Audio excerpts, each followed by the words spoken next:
Hello and welcome to the Last Word on Spurs. We hope you're keeping very, very safe and well. Thank you so much for joining us. If you're listening to the show for the first time, you can find us on iTunes. We're on Spotify. We're on Audio Boom. We're across a range of different audio platforms. We're, of course, on Twitter at Last Word on Spurs. We're on Facebook and Instagram too.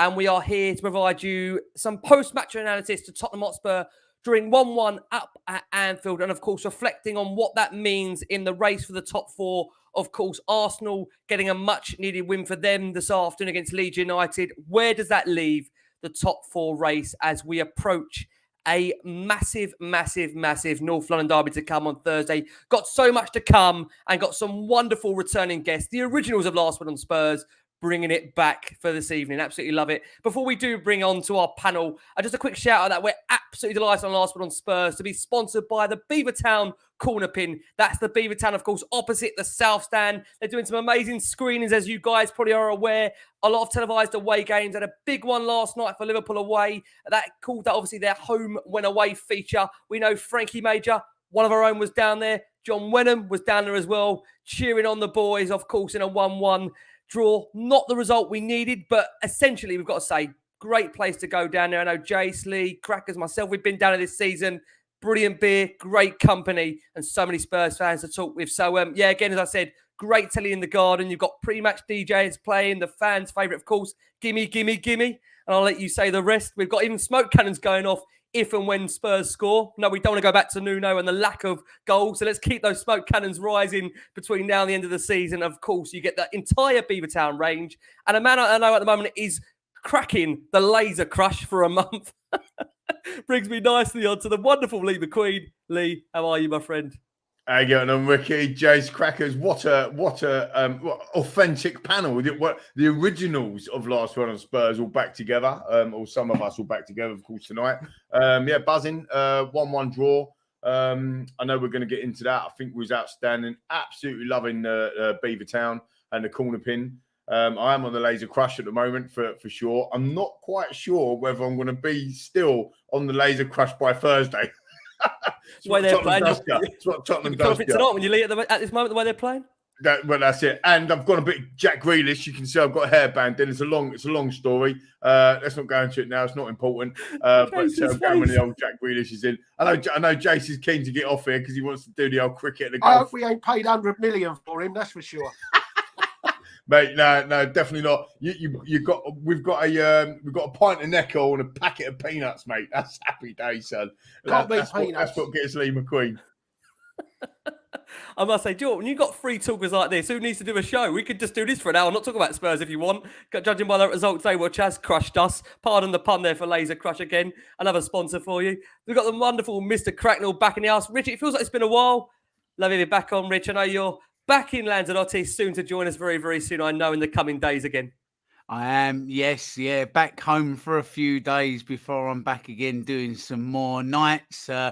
Bit concerned Jason hasn't got his hairband. Oh, no, hang on a minute. No, I'll carry on. So we got Jack Grealish and is it Tamuri Ketspire, I think, isn't it, in the bottom right there? Hold on. He hasn't drawn that on. That do the trick. I really hope that's one of those really super indelible pens that you've got there, and you have to turn up Thursday night at the lane with that still on there. Rick, can I start this evening by offering a humble and sincere apology on behalf of all Tottenham Hotspur fans to Jurgen Klopp, and just say I am so really sorry that we just didn't play that you wanted us to play rather than playing the way that we wanted to play. So, Jurgen, so really sorry about that. And, I hope we haven't hurt your feelings too much. Carry on, Rick. Good evening. Oh, good evening to you too. And we'll be getting into Jurgen Klopp's comments. Don't you worry about that. And as many say, so salty from Jurgen. And also, please have him back on the show. Yes, it is Tamuri Ketspire, a.k.a. Jason McGovern. Jace, thank you for coming on. Always a pleasure. All right, mate. Your mate, I thought, got an upside down 6 out of 10 last night, wasn't it? He did, yeah. An upside down 6. Yeah. But no, absolutely. It was last night was a fantastic performance right the way through the side. And okay, it wasn't the result we needed, but it was the performance we needed, and you can never not go in there and getting a point. That's for sure. So, Yeah. you know, I was convinced we get beat up there. I know some were confident. I thought we get beat. There's such a fantastic side. So to go there and show that character and actually come away just a little bit disappointed that we didn't get the win, because the opportunity was there for us. But no, was a good day after all. Yeah. Jason, I'm just going to let you know this. I know people are picking up it in the comments. We can hear you loud and clear, but we are slightly moving at a pace, I would say, of give me a fullback we used to have. Tremazzani. I can't help that, mate. I'm just letting you know, just in case you see some comments flying through. Yes, we can hear Jason loud and clear, but he is moving at the pace of Paolo Tremazzani. You make your mind up. Come back. Like Paolo did all those years ago. Lee, let's start with you. We will touch upon, obviously, Liverpool to begin with. We'll feed into the top four and where we stand. But listen, after 12 consecutive home league victories, Liverpool were held at Anfield last night. Some big performances in there for Spurs. And I think that ultimately is the display that Antonio Conte, our head coach, does ultimately crave. Overall, a really good performance from Spurs, who would have felt really they couldn't even won it, to be honest with you. But Davis and Romero, especially immense. Royale, Dyer, Cess also impressive. What did you make, Lee, which we hope will be a vital point up at Anfield come the end of the season, obviously based on what we do on Thursday and what others might do for us? Well, it's really interesting, Rick. And I said in there last week that I'm not a massive fan or not a massive lover of not having the football. I feel like Jurgen Klopp was saying this really yesterday. But I think, you know, as a Tottenham fan, it's a little bit like being a passenger in a car. When you're driving the car, you know exactly what you're going to do, when you're going to brake, when you're going to turn a corner. And actually, as a passenger in a car, you just don't know because you're not in control. And sometimes, you know, when you're playing the way that we did, you're not in control of the football match because you ain't got the football. But yesterday, I felt weirdly in control of the football match. It felt so like the game plan that we had set up was literally perfect. And you could say actually it can't be perfect because they scored, right? And that's fair enough. But you could arguably say we had the best chances. Possession, the amount of passes, all that. Jason's come back on a bit. He's just taking his hairband off. You know, passes, possession, all of these kind of stuff. You know, the stats that I love to read out from the blue book. I mean, yeah, they beat us like 618 passes, 65% possession, 85% passing accuracy from Liverpool, 22 shots, but they only had 3 on target, which I thought was absolutely crazy and testament to the way we set up and the way them players put it in. Look, we love to praise Son and Kane and Kulusevski and all of the it's gone, mate, it's gone, you're good. We love to praise the forward players, but sometimes you've got to praise the defense as well. And the way we set up yesterday, the way he wanted us to play, it was virtually a perfect execution. I mean, we had 3 shots on target ourselves with only 35% possession granted, but you would argue that we probably had the better chances. And that's as I echoed Jason's sentiments when he said before he took his hairband off. You know, we come away a little bit disappointed because actually we could have won it at the end.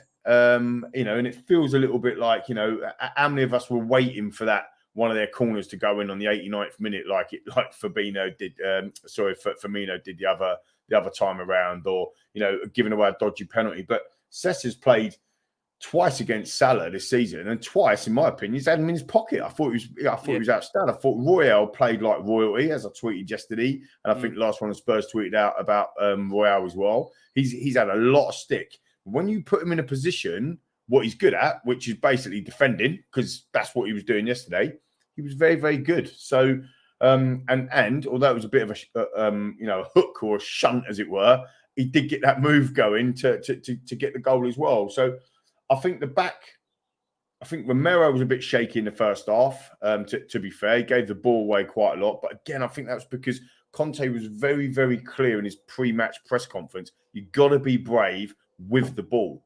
So when we've got the ball, you've got to be brave in trying to beat the press. And let's be honest, viewers, listeners, panel, I mean, Liverpool are relentless. They are on a different level to most teams. And for us to do what we did yesterday was massive. I know it's not an extra 2 points would have kept it in our hands, of course, but phenomenal effort from Tottenham Hotspur, and well done all the lads. Yeah, absolutely. Rich, let's come over to you. Listen, frustrating to not get all the 3 points, but I think if you said to any Spurs fan, 4, 5, 6 months ago, we'd get a point at Anfield, I think we all would have laughed, if we're being honest with you. The result probably shows just how far we've come, that we've been really disappointed to not walk away with all 3 points. It was really a heroic defensive display, although obviously we've had the frustrations of seeing Arsenal win. But I mean, in particular, as I said to Lee there, Davis, Emerson were for me particularly the standouts from the game. And then, if you're being honest about it, it is a lucky deflection away from 3 points at Anfield. How did you see, Rich, that performance and result up at Anfield last night? Weird one, Rick, isn't it? And it's not just been the last 6 months. We always seem to go to City and do quite well. Liverpool as well. We've had a few results there, but we just don't seem to be able to go to places like Stamford Bridge or Old Trafford. Or, why can we go somewhere like Liverpool, like Anfield yesterday, and City away as well? Why can we do that, but then not go Burnley on a Wednesday night or at home to Brighton? There's something strange when we go toe to toe with teams that want to come and play us. We do well. We've got to find a way to break down these teams, almost like what we done yesterday at Anfield. We've got to find a way through that. That's all we seem to be short of at the moment, because on our day, as we've proved this season, we can beat these teams. We were dead unlucky yesterday not to come away with all 3 points. At the end, I was actually how many teams are going to go Anfield and be gutted not to get the win? Yep. And I said, it was nearly a month ago, back in April, I said, we'll go to Anfield and we'll get something, and it's not clobbered. And I put that up on the social medias. I absolutely fancy it, because they are the type of team that we seem to like to play and can play against. So just find that little something where we can go somewhere like Burnley or Southampton away and go and get something from the game. And that seems to be just the smallest of small differences at the moment between us and Arsenal, because it just seems like they can go to these places and just nick a draw or nick a win. And that's what we need to do. We're not far off now. We really don't seem that far off. It seems to be Man City and Liverpool. And then there's just this flotsam and jetsam below them that can be, panel beaters and world beaters, depending on who they're playing. So it was a fantastic performance yesterday, despite what your man up in Liverpool says. Brilliant, disciplined. Emerson Royal had probably his best game, but the difference yesterday was he's a defensive wing back. And that's the role he was given yesterday. He wasn't being told to get forward. He was doing the role that he's accustomed to doing. So I don't know. If you want him as a flying wing back, getting forward, then maybe he's not your man. But if you want him to play that type of role, then he looked good. Still needs some work on his crossing. But him, Davies, Dyer, Romero, were absolutely fantastic yesterday, and there can't be a man, woman, or child that would not have taken a draw. It's a good step. It's a step in the right direction. Yep. I think the issue is, listen, if we were coming over to you, Jason, we were recording this show straight after the result, you may have got maybe a different feeling to what it is now, because again, 24 hours on. But I say that, many people would have expected Arsenal to beat a Leeds United side that have been struggling for the majority of the season. However, the Premier League and the chaotic nature it is does show you results this season are really unpredictable. But I think even though Conte didn't get the overall result he would have wanted and we would have wanted, I'm sure that he would have taken a lot of validation from the way in which Spurs set up. His plan, you can't say it never worked, because it did. Liverpool were frustrated. We created chances. On another day, we could have won it. And I think it's important to say that Spurs have now not lost a game to either Man City or Liverpool this season. And it is infuriating that we've dropped points. But I think everyone can now see there's a nucleus there, Jason, of a really good team. And with some key additions in the summer, And this is the thing, key additions that are going to take the team forward. Under Conte, Spurs are going places. Is it fair to say that? Yeah, I think so. I mean, you always look back at points you dropped, but I've always said it, every team in the league will talk about drop points. Manchester City will say, how did we drop 6 points to Tottenham? Liverpool will say, we've dropped 4 points to Tottenham. Arsenal will say, we lost at home to Brighton and then followed that up by losing away to Southampton, and we lost away at Everton. Manchester United will say, how did we lose 4-0 at Brighton? I mean, every single team has points they drop that you look back on. And when it's your own team, you think, fancy, I mean, if only we'd have beaten Wolves and Southampton. But we forget all the other teams that drop points will be saying, Arsenal will be saying exactly the same. If we'd have beaten Brighton and Southampton, we'd be in the fourth already. So you can't always look at the points you've dropped. You just have to focus on the next game all the time. There was a lot of positives to take from that last night. And I thought, having got the lead, I thought there was a little spell 5-6 minutes after that when I thought if we'd have just got the ball right, there was that one chance for Emerson Royal to cross when he had Son and I think Sessegnon on the far post. If he could have just rolled that ball across the box, we were in again. And I must admit, I thought we were going to go and get a second more than they'd get an equaliser. I don't ever remember going to Anfield and our goalkeeper having as little to do as he did yesterday. But the number of blocked shots and the one that from upside down 6 out of 10. I mean, the block on Salah was just monumental. How he got to that. That was an outstanding block. So no, there's a lot of positives to take from it, but you can't rest on that. Thursday's another day. Yes, it's Arsenal, but you have to produce that type of commitment, that type of physical intensity, that type of game where you don't make those sloppy mistakes at the back, and everyone does their jobs at corners and all the dirty sides of the game, and you have to make sure you repeat that. But special credit to our supporters as well. You know, I always say our supporters, particularly the travelling lot, you know, another 3,000 go up there. They deserve days like that. They deserve to come away feeling proud of the team because they do us proud every away game. They put that commitment and effort to travel at ridiculous distances, ridiculous times for kickoffs, getting back from Anfield last night at 2s, 3 o'clock in the morning and things. They deserve to see performances like that one and the one at Manchester City rather than some of the lifeless ones that they sometimes have to put up with. So fair play to that travelling support as well. Jay, just sticking with you for a second, because you actually spoke about this off air in the green room. I mean, yeah, Absolute Lim says only team to not lose Liverpool or City this season, yet somehow lose to United team twice, Burnley, Wolves, Southampton, even Middlesbrough. How do we do it? And I think this question is key because you brought this up as we discussed. Alfonso Fryer says, how does this team manage such heroic efforts for these top teams in the league while sticking up the joint these lesser teams? Well, maybe some of it is that those teams will come at us and allow us to do the ultimate game plan that Tottenham have, and yet when Wolves and teams like that come to Tottenham, they will sit deep and they'll do to us what we did to Liverpool. All different types of reasons, but as I say, every club will go through their season and look back and think, how did we lose this game? How did we lose that game? Manchester United, I mean, to go to Brighton and lose 4-0 and perform as they have done all season, Man United, they've been shocking, let's be honest about it.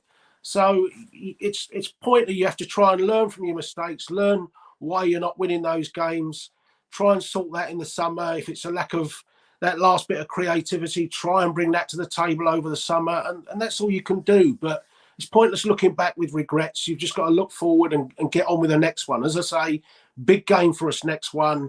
We'll give our supporters some kind of season, regardless if we can win that game, to finally beat them in front of a full stadium. And that's where you go. That's all you can concentrate on.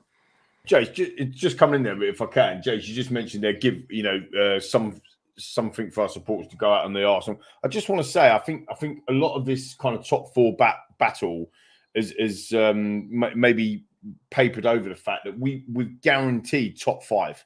We are top five in the Premier League already. Spurs will have Europe no matter what next season. Although we want top four, we are guaranteed Europa League, proper Europa League, not that conference, checker trade Europe style. And also, when you look at the amount of points we've accumulated, we've already got more points that we've accumulated in previous 2 seasons. We've finished 6th and 7th respectively in the last 2 seasons, and we're already going to finish 5th. So you have to be looking at that. We changed our manager halfway through the season, and with the diabolical stuff that we've been going on with. Kane didn't even pick up a goal, I don't think, until end of November. So when you look at all of that, and this is Romero was out as well for a long time, wasn't he? 13 weeks. 13 weeks he was out. So all of that stuff. And I know this isn't a defending Antonio Conte or whatever. When Antonio Conte came in, we were, I think, 5 or 6 points off the top 4. We were 8th in the Premier League. So not a huge gap to make up, to be fair. And I still believe that we're going to go and get top 4. But if we don't, you have to reflect on the whole season. We are back on the up. But I love the tweet, Jace, that you put out, I think, earlier in the week. You said, won't it be lovely watching us rise again? And I think sometimes that's the enjoyment of football. It also comes on a 3-year anniversary today of that hat-trick with that performance in Ajax, which had me and all my boys in tears when we was over in Amsterdam. And them moments are looking like they could be on their way back. Whether or not it's Europa, whether or not it's Champions League, whether or not it's domestic cups or in the league, no one can deny that we're back on the up, and that's what we needed as a football club. And we're top 5. It was 30 years of the Premier League this year, and in 30 years we've been an average position in the Premier League is 5th. We are where we should be today. We smash Arsenal on Thursday, and then hope that Newcastle under the lights. There's lots of comments saying, Mark, I think you just said this as well. Hopefully they can get Sanko at Everton, and we've got to go and do the business on a ridiculous midday kickoff against Burnley, of course, because I think that's horrendous. But who may need something? Burnley. Who would have thought, as Jay said earlier, or Cracker said earlier, who would have thought Brighton would have smashed United 4-0? Who would have thought that Brighton would have beaten Tottenham and also United and also Arsenal in the space of 10 days? Now, who would have thought that stuff? Who would have thought that we would have gone to Anfield and got a point? No, who would have thought that we'd have gone to the Etihad? Or I think Crackers, I think you called that we'd win at the Etihad, to be fair. So football this is why we love it, and this is why we also hate it. But you can't deny Arsenal are there on merit right now. The league does not lie. And if they beat us, and I said in the green room, I wouldn't say this on the camera, but if they beat us on Thursday, you have to say fair play, because they've taken out Chelsea, United, West Ham, and Tottenham. I mean, come on, that's hardcore. If we go and smash them, which I think we will on Thursday, I think they're under massive pressure, because we've arguably got the 2 easier games. So let's do it. Let's step up and see. And if we don't, we're top 5. And if we do, it'd be an absolute party, because it's not about playing necessarily in the Champions League. It's about I know people don't want to hear this, but it's about the financial rewards that come with that. And in the moment that we're in, when we know Chelsea are going to go again, when we know Liverpool, Man City are going to go again, when we know Newcastle are about to buy the entire world, we have to get some finances ready for that summer. Because if we back Conte in the summer, or when we do, because I think we will as well, I think we could be absolutely brilliant.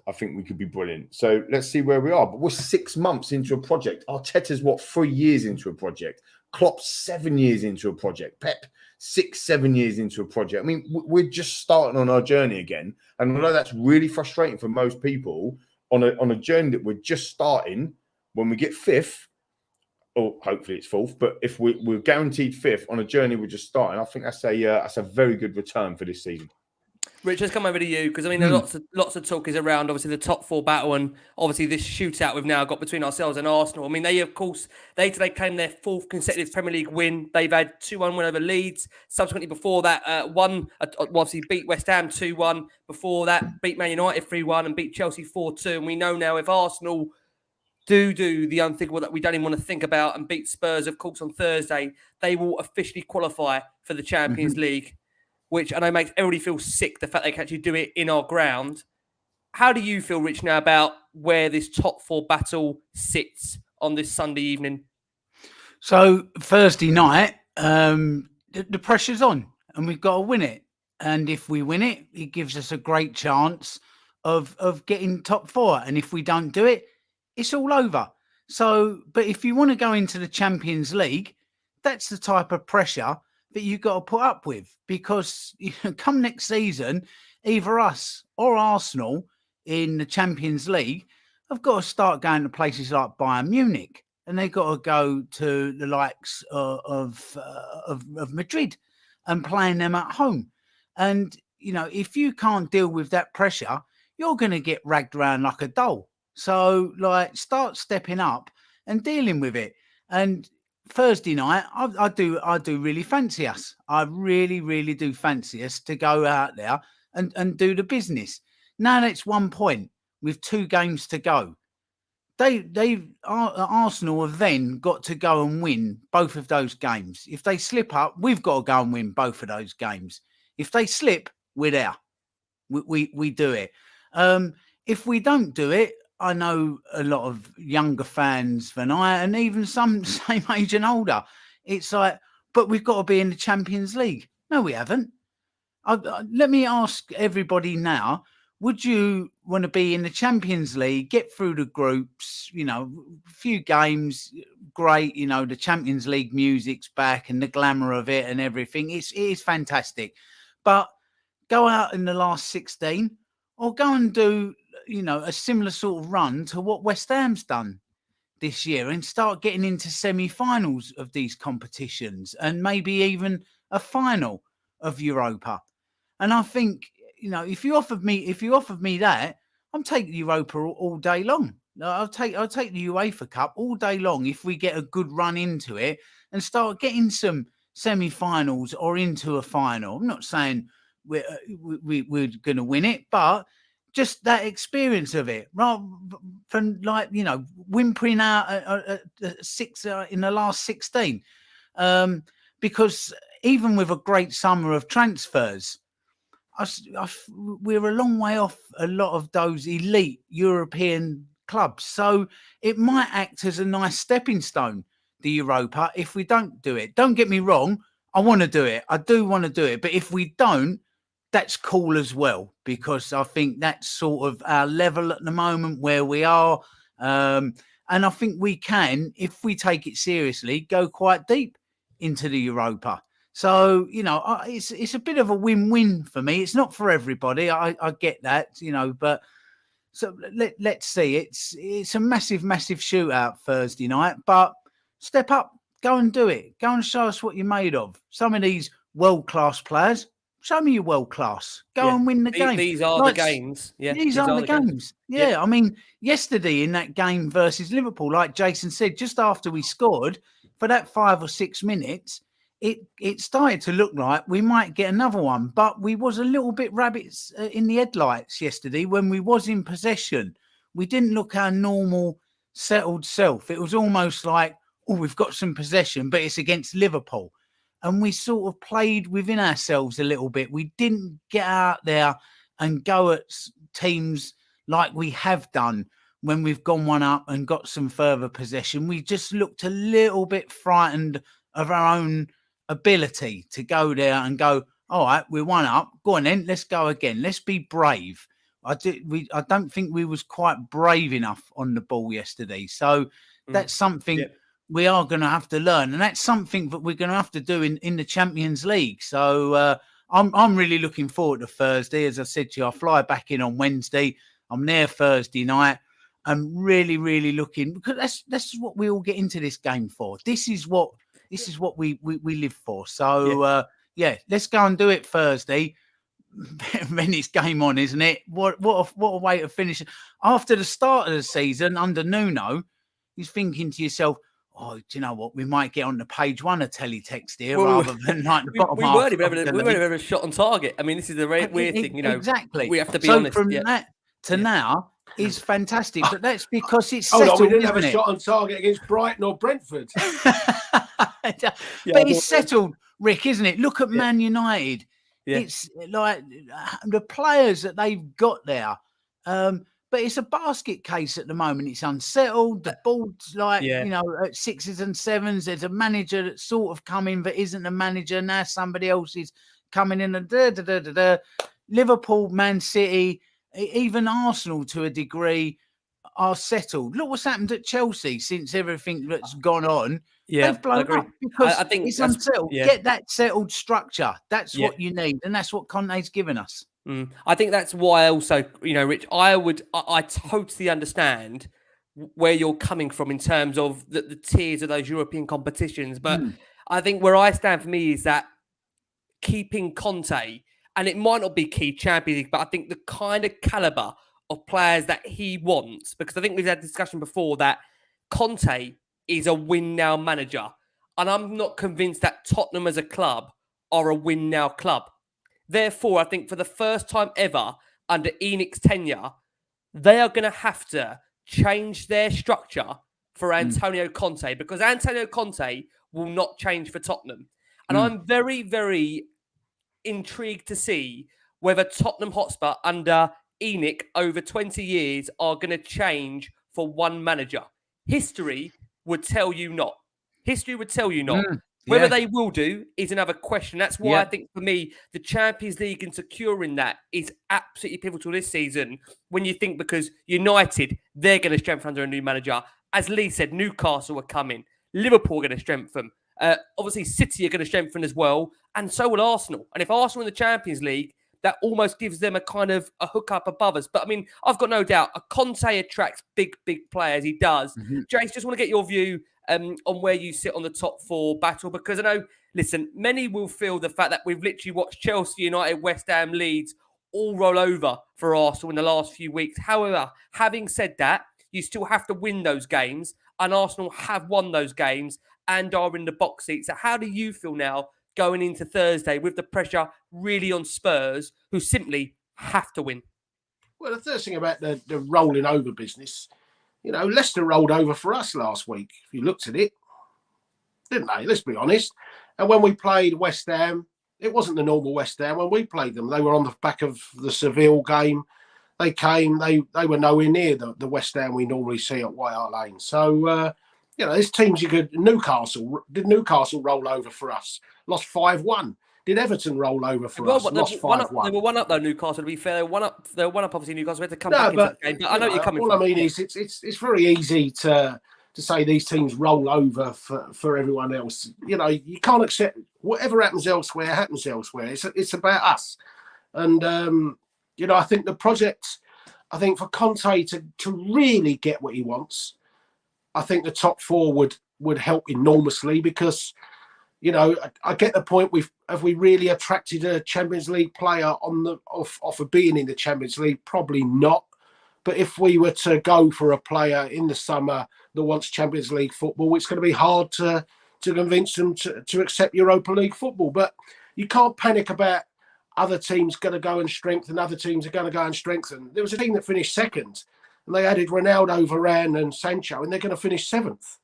So, they strengthened. Madness. They strengthened by signing one of the greatest players that football has ever seen. And they signed a top proven winner, winning mentality, everything. Bloke from Real Madrid, top class defender, World Cup winner, 3 times Champions League winner. He won everything in the game. Well, where's it got them?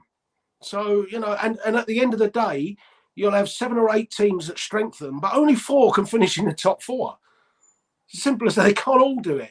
So don't panic about what other clubs are going to go and do. Worry about what Tottenham are going to go and do, and give ourselves the best possible chance to do the business that we want to do. And I think that helps if we get top 4 to start with, and it will help.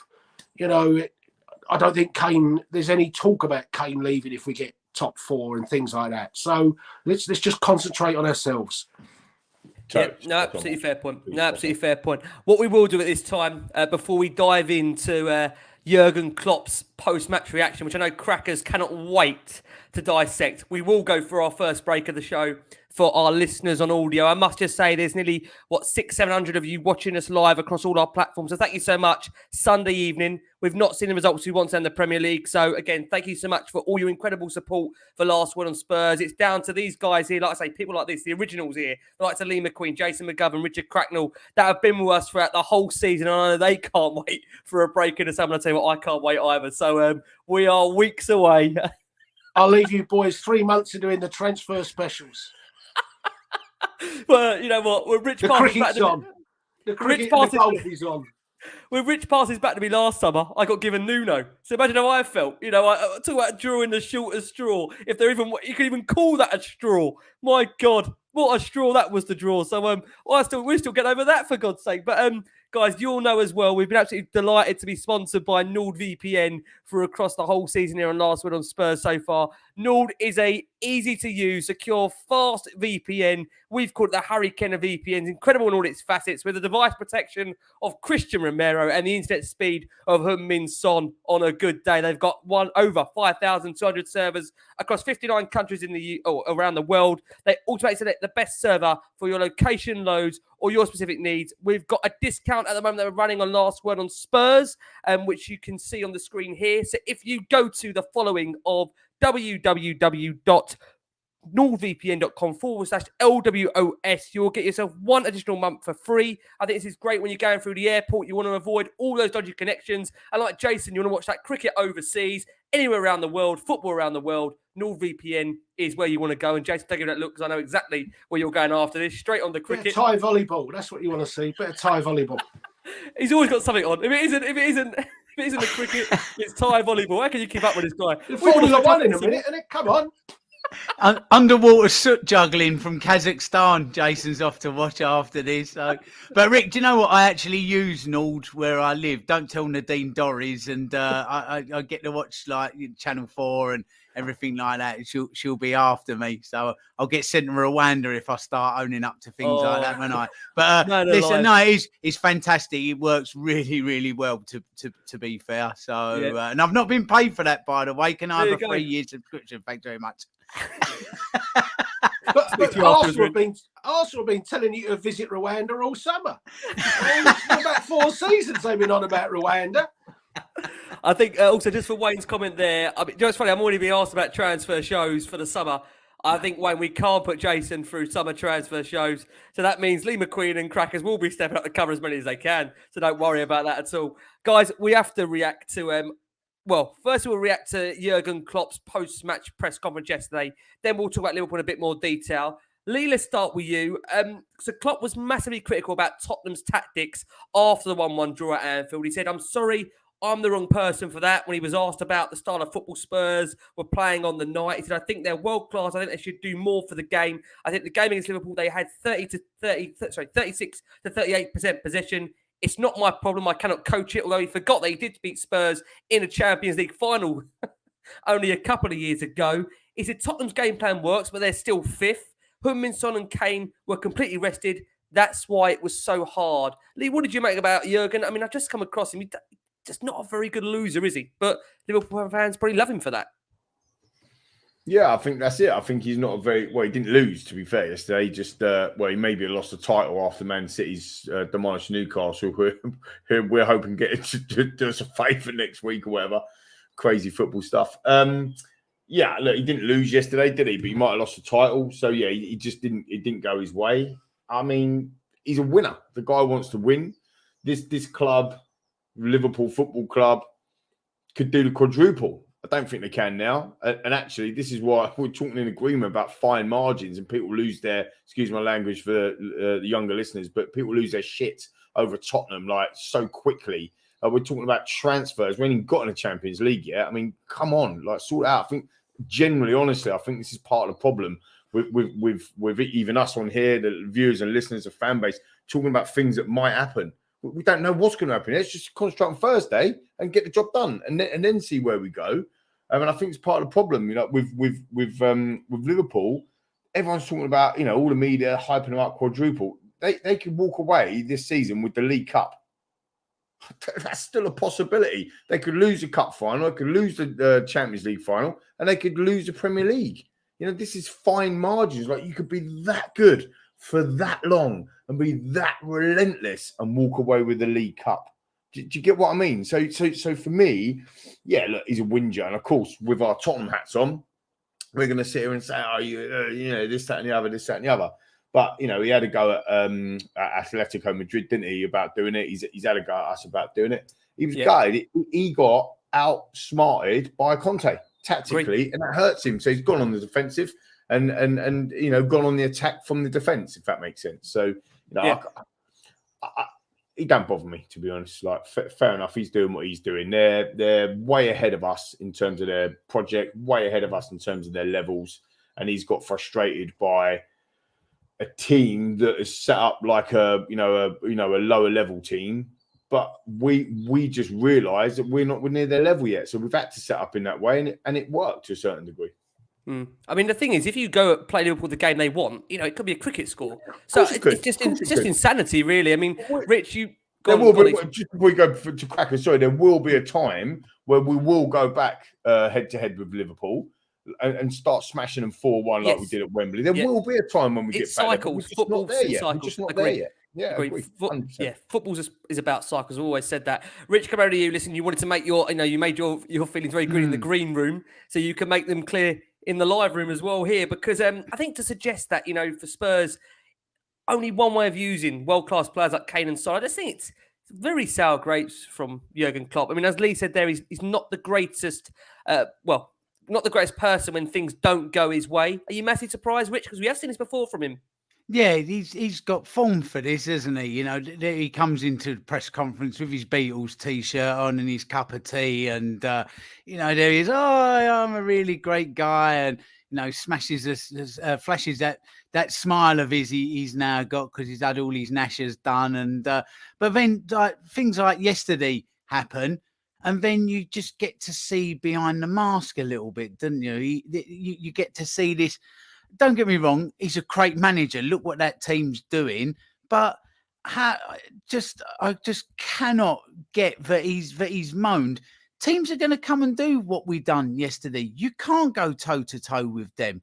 You just cannot. So find a way to beat us then, Jurgen. If you're that great, then find a way to beat us. Never mind, as well as somebody, the point just made, we have taken 6 points off a City, by the way, as well. So we've done our end of the bargain. I think it's something like 30% of the points that they've dropped, those two teams, have been against Tottenham, Liverpool and City. 30% of it from one team, us. So it's not like we've gone and lifted our skirt at Main Road and got beaten easily by City home and away. We've actually beaten them home and away, and then we've done that. So I'm not having him as a person. As a manager, yes, but I just don't like these people that come across. Hey, I'm one of the guys, and he's kind of like, as I said, his cup of tea and his Beatles T-shirt on. Hey, and then all of a sudden something happens, and you just see this complete opposite. This side to him, and he got out-fought yesterday. He got out-fought by Conte, and he couldn't find a way round it. It's as simple as that. So, find a way round it and you win the league. If you don't, you don't. Simple as that. Winner is only a couple of little letters away from Winger, isn't it? So, I think he can be both, can't he? I think there's an H and a G in there sometimes with our friend Jurgen Klopp. I mean, Liverpool fans must absolutely love him, but that trait I don't really like. It's just this mask with him, and the press and everything lap him up, absolutely lap him up, and nobody really calls him on it either.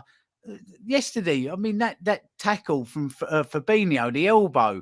Right, you could argue say he had 4 bookable offences before he got booked. I'm being honest with you. It was, yeah. So, on another day and another team, maybe, they're down to 10 men because that's a straight red for me.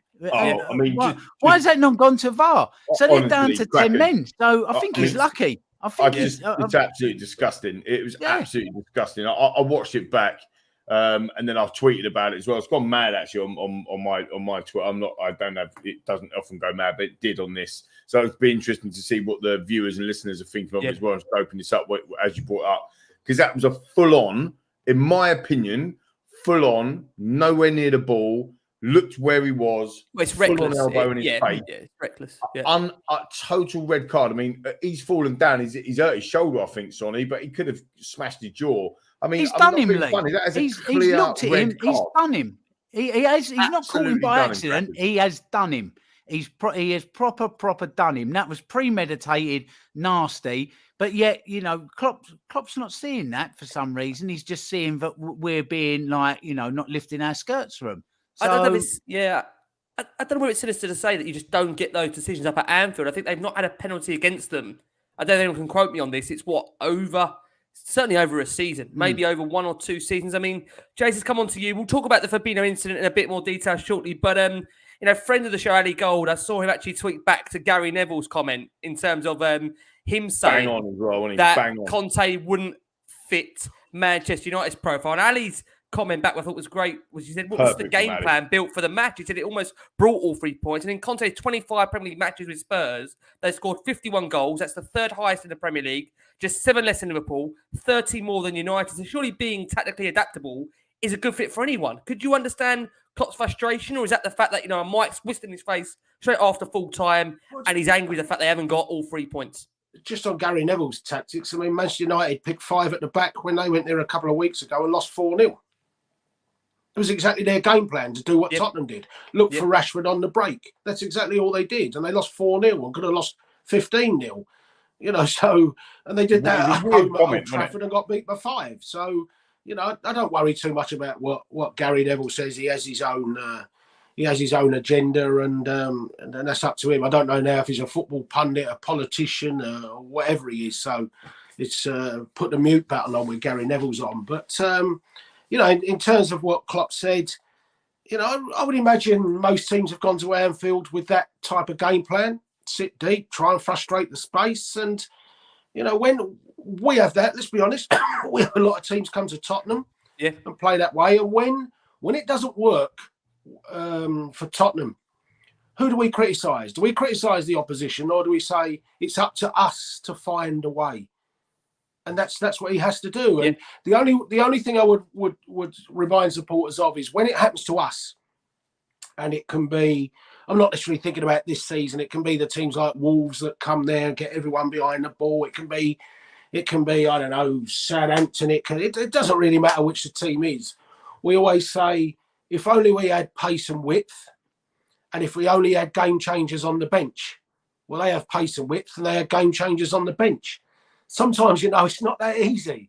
It's not that easy. And if you've got quality players in a few key positions, it's even harder. And we've seen that against Manchester City, and we've seen that now against Liverpool. And, last year, let's be honest, it was a very similar story, wasn't it? Where Sonny scored and Steven Bergwijn had a couple of chances to put us, to get the point. So, don't worry too much about what Klopp says. He's upset. I think, he probably knows the title's gone on the back of that. And that's a frustration. And when you think how good this Liverpool side is, they'll have lost 3 out of 4 title races to City. And they've barely lost the games all season. When you look at them and they're getting like 95, 96 points and still not winning the title, I mean, that just shows you how good City are and that. So, of course, there's frustrations there for him. But we had to go and do the job that we did, just as everyone else has gone there with that game plan, and just as probably 13, 14 teams have come to Tottenham with that game plan. Frustrate us and try and nick something on the break. That is football. All the clubs do it. And you boys know what I'm like for my style of football, what the type of football that I demand. And it used to drive me nuts that we were playing that way at home to Fulham and at home to Norwich in an FA Cup tie and things. That's what drives me nuts. But you accept you can't go to Liverpool and go gung-ho, and it's as simple as that. It's up to them to find a way to break you down. And but for a deflection, they couldn't do it. And like I said, I don't think Hugo's, can't remember a big away game, let alone against Liverpool, a big away game against any of them, where Hugo's had as little to do as that. Yeah, agree. No, I agree. I must just say this point as well, Klopp is working with players like obviously Trent, obviously he's got Robertson. You've got Conte with Sessegnon and Emerson that are players that are still very, very young, quite raw, that need to be coached, need to be guided. And that was the other thing. Just when he said, they got world-class players, let's be honest, if you picked a joint 11, how many Tottenham players are going to be in there? Bar Kane and Son. We had a disagreement Romero in the week. Would you actually, honestly, leave Mane out for Son? Yeah, man, Would that's you gonna honest? split- Would you it's gonna split- it's gonna 100%? I split- mean, Yeah, you it's know, gonna split we can opinions. argue I for would Sonny and he 100%. scores again, and that's not me disrespecting Sonny. No, of But course not. Mane's up for the Ballon d'Or. So Yeah, would you but sit there and just say, "Well, I'm not picking Mane, I'm picking Son"? Flip that the other You way. wouldn't do, would you? No, just flip that the other way though. Would you swap out of Tottenham? Would you swap Sonny for Mane? No, I think both teams are happy with what they've got. No, yeah, very mad, though, interesting. isn't it? But what I mean, Lee, is if you were picking No, an I know. opposite Yeah, I know what side, you mean. you can't just say 100% Son. No. There would be people that say, "Hold on a minute." You'd have to think about it. Put it that way. Yeah, You'd have to think about it. Kane, but if I said to you, Kane, you're picking Trent, or you're picking Emerson, or you're picking Sessegnon, or you're picking Robertson, or you're picking Van Dijk, you're picking Eric Dyer, it's 100%, isn't it? No, I agree. I mean, the point I say is going to come on to, obviously, is Klopp's had 6 years to build that Liverpool team. Conte's had 6 months. So when you look at what he's having to work with, as I said, he's got Sessegnon and Emerson as his fullbacks. You've got Klopp that's got Trent and Robertson. I don't understand you can expect the guy to set up any other way than the way he tried to do for a game really where, you look at it now, Klopp, I think like you touched upon, Lee, massively frustrated that obviously he's been outdone by Conte twice this season, hasn't got maximum points. I think now it's just 1 win in 6 for Klopp, against Conte. So clearly, obviously, he struggles against Antonio Conte teams, but keen to obviously bring it on to the actual game itself. I mean, Conte said he was very proud of the players, that we never lost our composure. We were calm. We stopped Liverpool from having chances. I asked to be brave with the ball. That's exactly what they did. And again, I think, if you look at Conte's comments in the build-up to the game, it's difficult where you stand on this point because he's clearly sending the message out to the board here that he says, look, he's told Spurs that he can be their Jurgen Klopp if he is back properly and he's given that time. And he warned Spurs ahead of the game that, up against Liverpool, you have to spend a lot of money or hope for miracles. So again, he is laying down the gauntlet to the ball. And I know that can be a separate conversation, but as he touched upon earlier, Spurs now will play either Champions League football or Europa League football next season. They've guaranteed that 5th spot. United, West Ham, they can't catch Spurs now mathematically. It does mean there's European football for 13 consecutive seasons for Spurs. So, I mean, again, that in itself, many people will be happy with the fact Spurs have secured European football of some form of kind. And ahead of the game, Lee, coming over to you, we saw one change made by Antonio Conte. He brought Dejan Kulusevski back into the starting lineup in the expense for Lucas Moura. So that team led Lloris, Romero, Dyer, Davis, Emerson, Kulusevski, Bentancur, Højbjerg, Sessegnon, Kane, Son, with a bench of Galini, Sanchez, Roden, Craig, White, Winks, Bergwijn, Lucas Scarlett. And John, as I read that bench out there, I mean, that tells you everything why Spurs set up the way they did, because really, there's not much you can do with that bench. So Lee, apart from the one enforced change, was there any surprise by the team Conte went with up at Anfield? No, not at all. I think that the way, I mean, he said in his pre-match press conference that we touched upon already, didn't he? That, they've got a game plan. He's been quite coy, wasn't he? You have to see how we go and how we play and how we set up. I thought he may have gone with a 3-5-2 rather than the 3-4-3, but it ended up being a 5-4-1 when we didn't have the ball, and then we needed to break quickly on a 3-4-3, didn't we? In possession of the football, so I thought that was quite interesting. I think I said this right. I might have said it right at the beginning of the show or in the green room. I can't remember, so forgive me. But I think 98% of our game plan worked to a treat, didn't it? Like at the end of the day, yes, they scored. So you can't say it was 100%. It's such annoying that it was a deflected goal. But I think, as Jay said earlier, when we went 1-0 up, I thought we were going to go again and get another one quickly. And I think there was 1 or 2 chances. I think arguably we had the better chances. So there was no surprise, Rick, in the way he set up and the players that he played. And as Crack has touched upon earlier, when you play Emerson Royale in the position that he was meant to play in the sense of playing on the right side as a defender, he come up with the goods. I thought he played really, really well. Our defence was really, really good. So what I would say is, I mean, you all of you touched upon it already in terms of the defence. We had 12 block shots. So 12. I mean, huge amount of heroic bodies, and it reminded me a little bit of the Borussia Dortmund game away all them years ago in the Champions League. Do you remember that? Yeah. when under Poch, and we went there, and I mean we got absolutely ruined. The major difference with that game was Lloris, I think, had to make like 7 saves or something ridiculous in the first half. That's right. Yeah. Remember, Jason, going to the point that you made earlier, like Lloris had a pretty comfortable game, to be honest. Yesterday, didn't really have to do much. I mean, look, they at the bar, we're at the post with Højbjerg, and I know a lot of people are not giving him stick, but a lot of people are kind of going, "Oh, Højbjerg done the wrong thing in towards the end." And I think if he moves out of the way, or if Stevie B turns around and says "Leave it," shouts at him "Leave it," I think he's got a volley into the back of the net for the redemption of last season. But that wasn't to be. But I think that the way we set up and the way the game plan was handled was verging on perfection. The way he wanted us to play, so you can't really argue with that. Yeah, agree. Rich, just come over to you. Listen, Spurs, in terms of starting the game, as Lee kind of referred to there, we saw the save from Diaz at one end, and the Spurs go right up the other end with Højbjerg. He hit the left-hand post with a low drive. Højbjerg really could have scored 2 on the night, incredibly, really, from himself. But listen, Spurs did get that all-important lead in that second half. Hold on. Holding midfield player could have scored 2 on the night, but we parked the bus.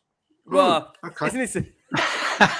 Touche. You can't make it up, can you, really? It's mad, isn't it, when you talk about it, when you think about it. But listen, Emerson, obviously, starting the move for Spurs, popped up on the left-hand side, hit a lovely high ball into Harry Kane, who took it down brilliantly, to be fair to him.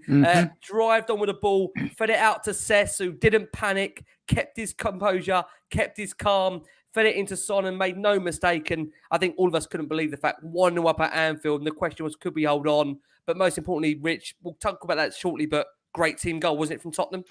Oh, absolutely fantastic. And that's precisely what you want to see. And I think we had opportunity to do that a couple more times. That's where I disagree with Conte when he said we were brave with the ball. I think we could have been a bit braver, to be honest. I think when we actually got at them, we sort of retreated in ourselves a little bit and maybe looked up and saw a ball that was maybe 70% on, 60% on, and just kept going for the 90% ball. And I think a couple of times with a little bit more bravery, we could have been in.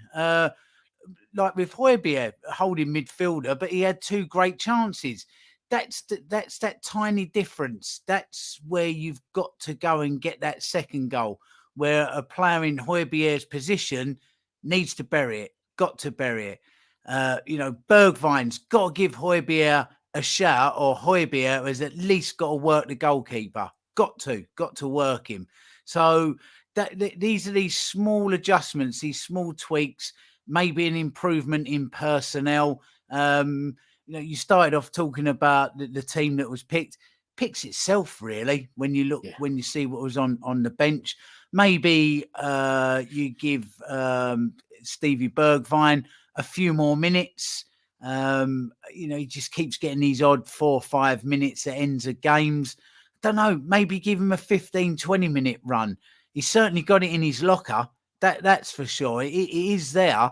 But I don't know, maybe they're holding him back because he's off in the summer and he don't want to get injured. Who knows? But the other problem you've got as well, Rick, is that 11 that more or less picks itself now hasn't really got anything under it to give them any competition. And that's massive, absolutely massive. Even with my own son, my youngest son, another goalkeeper came into his team. Watched him step up, 14 years old. He was like, he was first choice. And then another kid comes along and he's there. And that's at 14 years old, and he's like, oh, wow, I'm going to have to step up here. You either shrink or you step up. Agreed. So totally agree. That goes right the way through the game from sort of 14 years old through to professional. So we got to have some healthy competition. And if you're not doing the business, somebody else comes in and takes your place. So that needs to be looked at. But yesterday was a good game plan, just a little bit more bravery, a little bit more luck as well, because football isn't an exact science. It's chaos. It is, as we saw, that one deflection and it's in, Other than that, That didn't really trouble us, did it? Agreed. The only time I saw Loris have to make a great save was from that like weird back pass headery thing that Sessegnon done, and he struggled. Other than that, he wasn't troubled at all. But that's testament to that defence that were really solid, really disciplined. And if a goalkeeper has to make a save, that means 10 other players haven't done their job properly. It's as simple as that. So they literally done their job nigh on perfectly, apart from that little 2% chaos that makes us love football. That one deflected shot.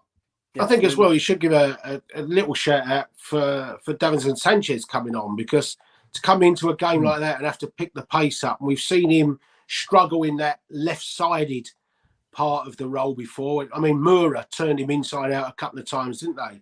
But for him to have to come on that late in the game and pick it up and reorganise, I think that, in fairness to him, you're all thinking, oh, here we go. Here comes the brain fart moment, if you like, where he's just not going to pick the pace up. But even he slipped in there, and you didn't really notice anything, did you? We didn't look any different with him in the side than before he went off. Agree. I must just reflect on the comments. Don't worry, we're doing player performances. They're coming through very soon. Jason hasn't read the script. He's jumped ahead and he's done Davinson Sanchez. But Jason, I'll ask you, Jason. Golf's on. Just on the goal itself, Jason, he can't wait, can he? He's going straight to the substitutes already, bless him. Jace, the goal itself came at the heart of the move for Spurs, but Sessegnon, we spoke a lot about Sess, haven't we, in terms of whether he's going to show that maturity to develop under Conte. There's signs that, slowly, I think he's turned him into a player, but the goal itself, the timing of the goal, Jace, I mean, how impressed was you by the way in which Spurs manoeuvred the ball? It was Conte-esque football, wasn't it? The way Spurs took that goal really, really well. Well, the one bit that I haven't actually seen the goal back far enough. I still can't work out why Emerson Royal was where he was on the pitch. Everyone said that. Everyone said not quite. Yeah. I'd need to see how he ended up in that position, and it was a bit of a hoof from Emerson Royal. In fairness, it wasn't a measured. It wasn't a measured Harry Kane style through. He meant that. He's been practicing that. Did come down with snow on it at one point, but Kane's touch, and that was excellent. But no, Cess got himself. It's just, there was a couple of times when I wish he could have been just a little bit braver with the ball. I just feel with him it is purely down to mentality and confidence, and maybe some of that is he's not quite confident in his own body to be the Fulham Ryan Sessegnon. But I know the talent's in him, but I still think that I don't see him being your first choice next season in a way, or Conte's got a lot of work to do with him. I just think just get that bit more personality inside of him. But he certainly was composed with the ball across to Sonny, and we've seen him, a nice ball across to Doherty against Leeds, wasn't it? Scored there, the ball into the box for Everton. So it is in him. Absolutely. But you need 3 or 4 good balls in a game, not just one good ball in a game. Yeah. And then he followed it up with a really bit. When he got booked, I thought there was a chance for him to get a ball in or take his man on, and he kind of went backwards, got muscled off of it, ended up giving a silly free kick away. And that's what I mean with Cess. There's still that part of him where you think there's, it just needs to get himself sorted, get that brain sorted, that he has that bit more confidence and personality, and realise that he can be a player, because he's young enough to be. And people forget, the Fulham Sessegnon, he was player of the year in and okay, it's the Championship, but he was player of the year at 7, not young player of the year. At 17 years, he was player of the year in a really tough league to get out of. Let's be honest about it. So the ability is in him. But, we're talking about the string of games. I think he does need the string of games, but he needs to sort that. And hopefully that will come with him. Yeah. Lee, I don't need to tell you this, mate, because I know you're one of his biggest fans, if not always his staunchest defender on Last Word on Spurs. Heung-min Son, now the second Tottenham player to net 20 Premier League goals in a season without any of them being penalties. He emulates Gareth Bale back in the 2012-2013 season. He's now scored 12 and been involved in 17 more Premier League goals than any other player in 2022. Is there anything left for you, Lee, to say about Heung-min Son that needs to be said. We know you love Heung-min Son, and the goal return he's had this season has been remarkable. I think we should drop him. I'll be honest with you. I think his lack of consistency, right, is because he's not world class, and his lack of consistency is why we should drop him. Let's hope he's got a few more safe Thursday. Look. I do get what we said on the show before, and what one of a few of you guys have said before, about Son, and imagine if he turns up every game or whatever. But he has been, like, to be fair, them stats you just read out, that he has been. I mean, he's turned fastly into Mr. Tottenham, isn't he? Let's be brutally honest about it. This sums up Tottenham and Heung-min Son for me perfectly. 2 interviews now in the last 2 games after Liverpool. So his post-match interview after Liverpool and his post-match interview after Leicester. He specifically said on camera, I want to play Champions League football. Yeah. Right? He specifically said that. Yeah. Now, where's the headlines? Heung-min Son's leaving Tottenham. Where are they? Where is the headlines saying he wants Champions League football, he's leaving? They just don't. There's none. Now, if any other player, specifically Kane, had said that, it would have been everywhere. Literally, Kane has said it would have been, clickbait news. Kane wants Champions League football. Spurs might not get it, so he's going to leave. All this sort of stuff. It's absolutely crazy. Nice one, Chase. It's absolutely crazy. So I think for me, that sums up Heung-min Son, the way he is, where his attitude is. Like, he did go on to say in that fabulous point, Ali. You're right. He's referenced that quite a few times now. Yeah. And this is the thing by it. So he's Mr. Tottenham. It's absolutely brilliant. I'm worried that he kept touching his shoulder, so I'm worried that Fabinho incident hurt him a bit, and hopefully he's going to be okay. We need him firing. I had it on decent authority, good authority, very good authority, a few weeks back that Kane's injured. I think he took a knock in the Villa game, might have been the game after, and that's why he hasn't been totally himself. Because remember, lads, listeners, viewers, he was on buckled at Brighton, didn't it? He buckled under the goalkeeper at Brighton. Yes, the Brighton game, you're spot on. And he ain't been. He was on absolute fire before that, absolute fire, and he's dropped off a little bit. So I think I think that he's carrying something. Hopefully, he'll be in a situation where he'll turn up in an North London derby and be brilliant. Son has to be as well. And look, when them two, Kulusevski, when they're on form, we're a match for anyone. And I think that's why we're riling Jurgen Klopp at the moment, because he knows it. I do agree. Now, guys, I do want to just bring it on to the Fabinho incident. I know we touched on it briefly earlier.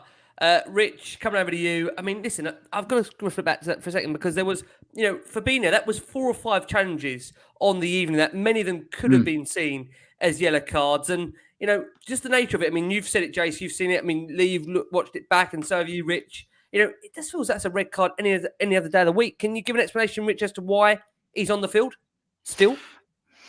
Because it's Liverpool, Rick. As it used to be, it was Man United, and it was this team and that team, and the big teams get decisions, and they just always have and always will do. Why?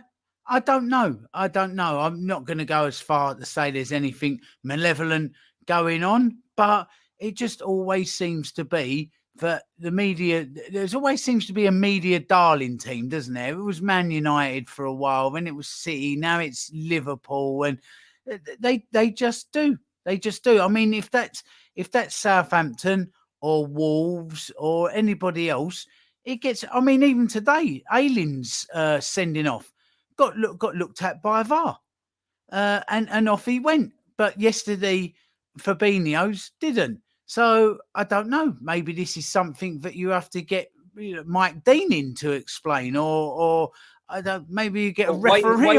Wayne was saying last night apparently Mike Dean was on the VAR.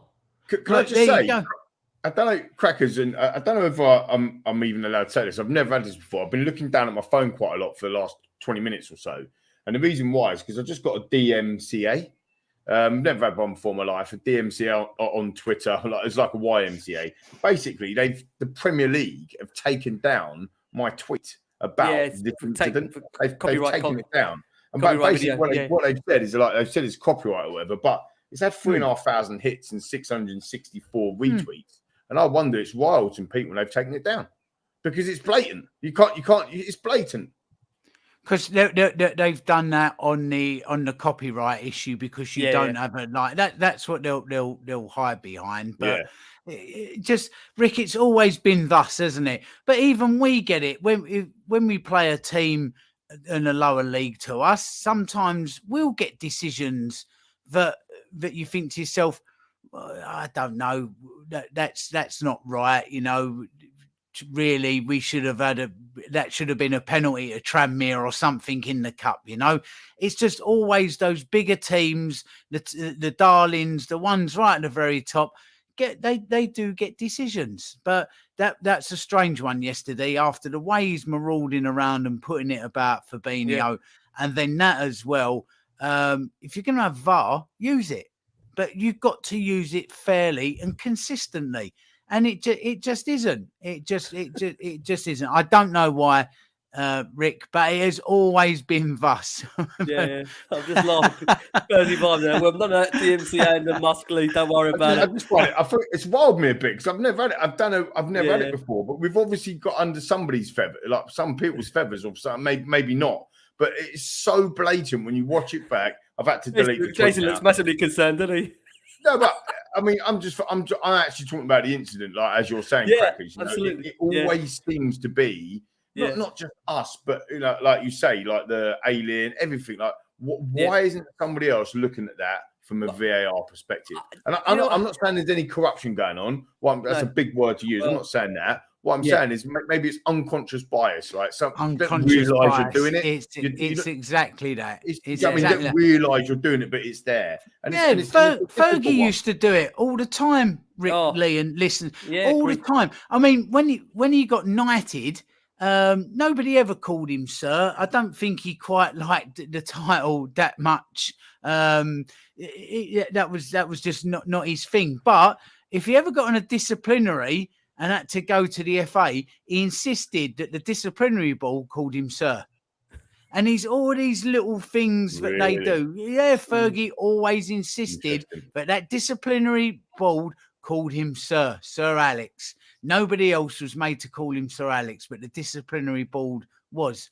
And this is what happens, you know. We don't get to see what goes on when they walk off at half time and full time. We get a little glimpse now and then, like when West Ham came off at the end of the game the other night, and there was that big hoo-ha, and that sort of tweet went round. I noticed that one never got taken down, by the way, but that's still out there. That sort of bust up in the tunnel. But managers getting into dressing rooms, like referees' rooms and that sort of thing, it goes on, Rick. So I'm wondering whether there's just something there. But that was a disgusting tackle. It was premeditated. It was nasty. It was really bad. Do you have a view on that, Jace, as to why VAR hasn't stepped in there and looked at that? You know, that's the whole purpose that we've got this technology in the game for. And I know, again, it's a talking point because, again, if Fabinho's not on the field, it's a different game, isn't it? It's 10 versus 11. Spurs are in the ascendancy. What do you think? Well, it is. But before we go down the VAR route, Kane should get sent off at Tottenham. Jota should get a penalty at Tottenham. So Andy Robertson got sent off at Tottenham. So we can't say that it always goes there. It's only a couple of years ago, Tottenham got 2 penalties at Anfield. So but the only thing you say is not that. No. But on the the Son incident, when it very first happened, there was no action replay. You just saw it first time. There wasn't a big reaction from any of the other Tottenham players like you'd normally see with an elbow. And then you see it from the camera angle that we're all watching in slow motion. And it is, you think he's gone to do him. Richard's right. You can see it. He's not looked at the ball. He's looked at the man and he's gone. But when you actually saw it in real speed, first time with no action replay, Christian Romero would run at him if he really thought it was bad. Christian Romero didn't. There was no big reaction from Tottenham.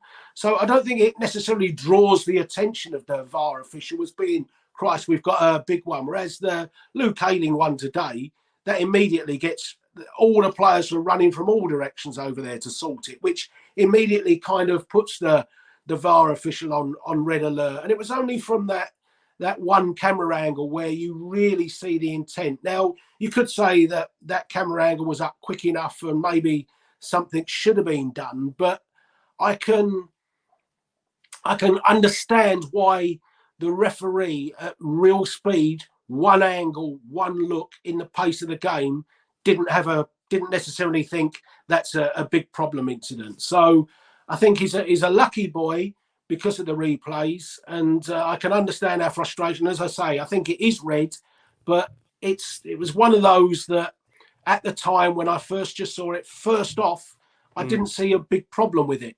Yeah, it's funny because I do agree with you, Jace. It was more of an afterthought on the game rather than the in-game. And I think that is fair. Lee, coming over to you, look, was the cruelest of equalisers, wasn't it, really? I mean, it was always going to be Luis Diaz that was going to score. I mean, it's just, I know people say this is Spurs. This is Spurs. You know, it's a shot that takes a big deflection. It rolls inside that left-hand post. Lloris completely and utterly beaten. Did come off Bentancur. Lee, is it just one of those freak goals that we've spoken about in how many years we've watched Tottenham that always seems to go against Tottenham? Yeah, maybe. I mean, I think there's two things I want to say before I think that. I say that. Sorry. I think the first one is it going in originally? So is it on target? Is it going in? You probably say yes, it's on target. The second one is, does Lloris save that? And I think he probably does. Hard to know. I'd like to see like a graphic of what it might. Hawkeye, you need Hawkeye. Yeah, exactly. I was just about to say, need Hawkeye, mate, to see what exactly you need Hawkeye. So it's hard to tell, but obviously, as you say, completely wrong-footed. Lloris had a decent sight of where the shot was going, so I think he saves it, but completely wrong-footed and goes in. Is it a bit of a look? Did Liverpool deserve it at that time, at that point? Maybe they deserve to get back in the game. I actually said, because I was watching the game at home, I actually said to my wife, that's got no interest in football, by the way. But I said to her, she had no. You said that as if she was on Conte's staff then for a second. Yeah, no, exactly. I was like, yeah, no. And I said this to her. She will relay this back. Nicola's analysing the game, right? Well, I said no, not at all. But I actually said to my wife, I said, we've got to get to 70 minutes here without conceding. And obviously we did. And I was like, right, okay, we've got to get to 75. No, 80. We've got to get to 80, I said. And then obviously we didn't even get to 75 and just thought, and again, fair play for Tottenham, because I did think at that point, we're going to have another one where they're going to go again, because I think they got a corner quite quickly after that. You're right. The crowd go mental, and no matter what anybody says about Liverpool and what they do, their crowd is insane. Like, it is insane. Like, they're pre-match, they're during the match. It's insane. And if we can get an atmosphere down the lane, and I'm actually asking, viewers, listeners, everybody that goes to a lane on Thursday, I'm actually asking, can we get an atmosphere anywhere like that? Because I think it is incredible. I must say on that point, Frankie Major, Frankie's really trying hard to push through, obviously, with collaboration THFC flags along with the trust.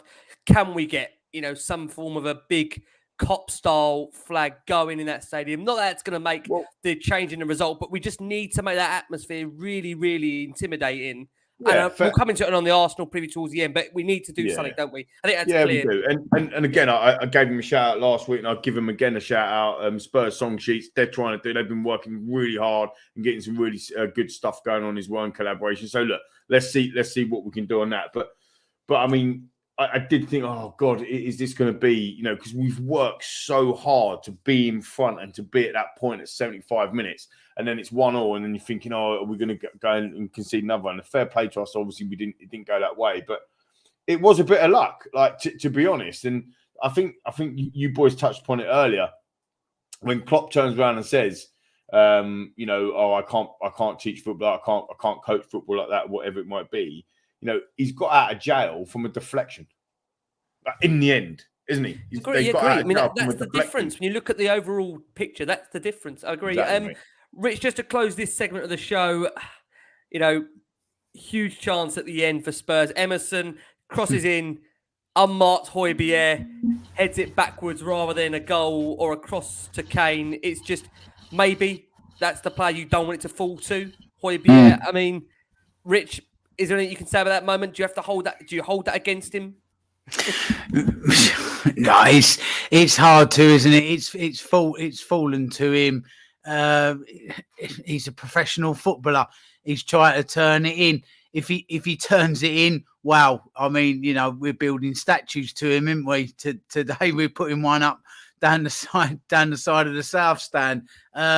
You can't really hold it against him. Whether Højbjerg is going to be good enough all round, not just that part of him going forward, remains to be seen. There's some players that are stepping up, but again, a lot of them, even though they have stepped up and are doing well at the moment, there is room for classier, better players to come in, and we're going to have to be ruthless, and we might have to say goodbye to a few of those that have really stepped up and really tried. I mean, listen, I'll name names. Davies, who had a great game yesterday, maybe to step up. He was fantastic yesterday. But is that somebody that's going to get you over the line into sort of Champions League and be, or Europa Leagues and that? It's 50-50. Doherty, another one who's really stepped up and really done well and been a big miss since he's been out as well. But is he the player to go to that next level? There is a few of them there. Højbjerg is another one. Reguilon is another one. There's a few that just sit that are good enough for now, but are they good enough to give you that step up? Like Jason said a few months ago, and it's a fantastic point. We got rid of the unwilling, then it's time to have a look at the unable, and that's that. They're able at the moment, but if you want to go and step up, you have got to do something.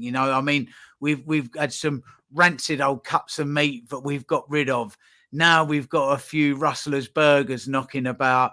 We've got to go out there and start looking for a few T-bone steaks, haven't we? We've got the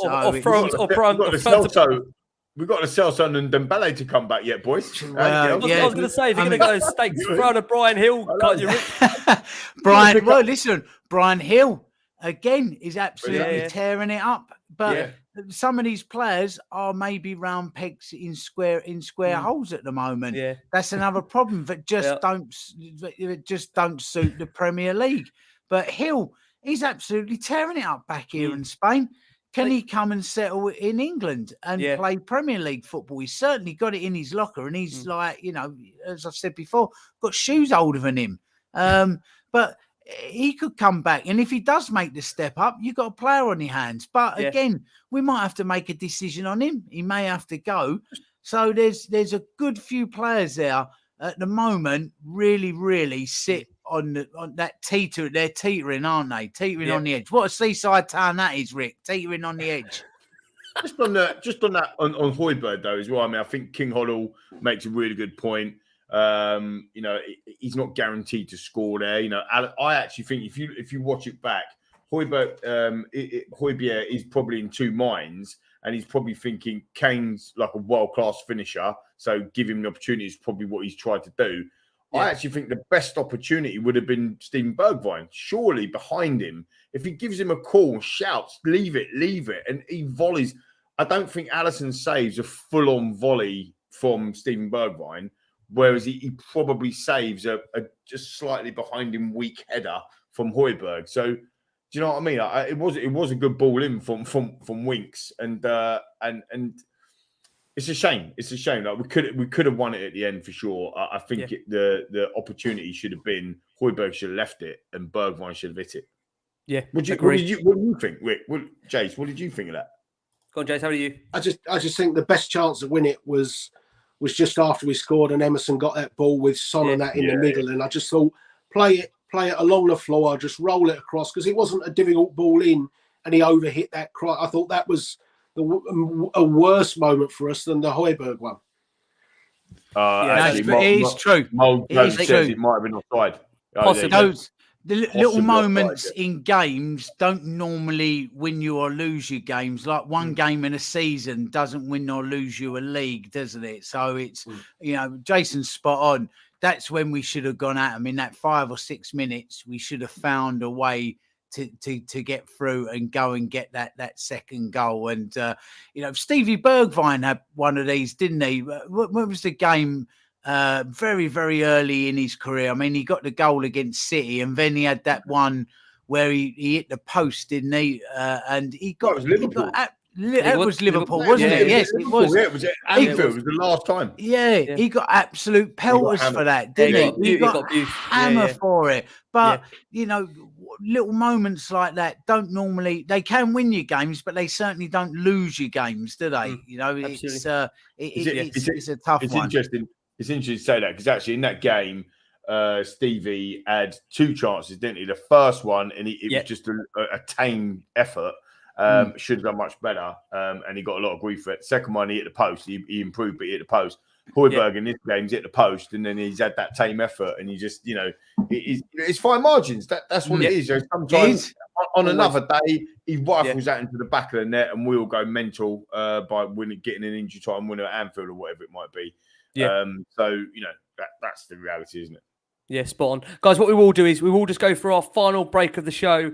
For our listeners on audio, just going to recap some of the brilliant performances. I know Jason, he's got the underwater volleyball championships, Jason? I can't keep up with you on these sports. Was it next? Candle burning. Indoor skydiving from Kazakhstan it is tonight. I can't wait for a couple of weeks off. Jason's covered all the sports. I can't wait. It'll be karate next the way he's going. Just to remind Rick, do you remember that Saturday morning Transworld Sports show? And it used to bring you all sorts of weird and wonderful things. Remember it? He produces it. Honestly, that was like showing that was like showing videos of tractors to Tory MPs, wasn't it? Jason watching that on a Saturday morning Transworld Sport. Give me that rather than Carvey and Dharma Chess with Jamie Daly Hotspur watching, that's for sure, mate. Poor Jamie. Poor bloke. Poor Jamie. I know you're watching, son. In the crossfire, poor Jamie.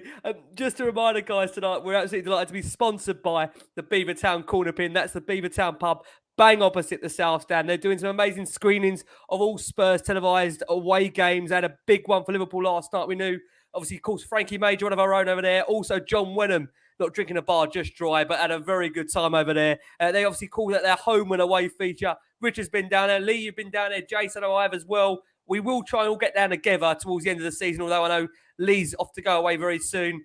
Jace, well, I think Jace is still here. We will try and get together. And Rich is in and out of Lanzarote like you would never know. Poor travelling, I tell you what, if you want some experts on travelling, go see Richard Cracknell. Obviously, that result wasn't what we wanted. But listen, great atmosphere down there.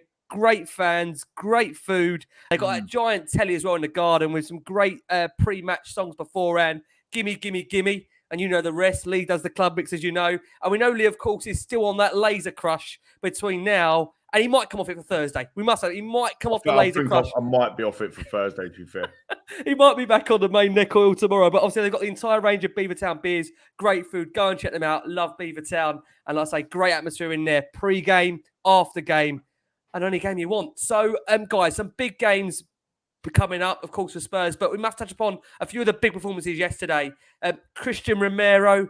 Jason, let's start with you. Because very little got past Romero on the day. He won so many headers and got his foot to the ball with some really great front foot defending. You feel if Spurs are going to build a team, most certainly it's going to be around him, isn't he? He's just superb.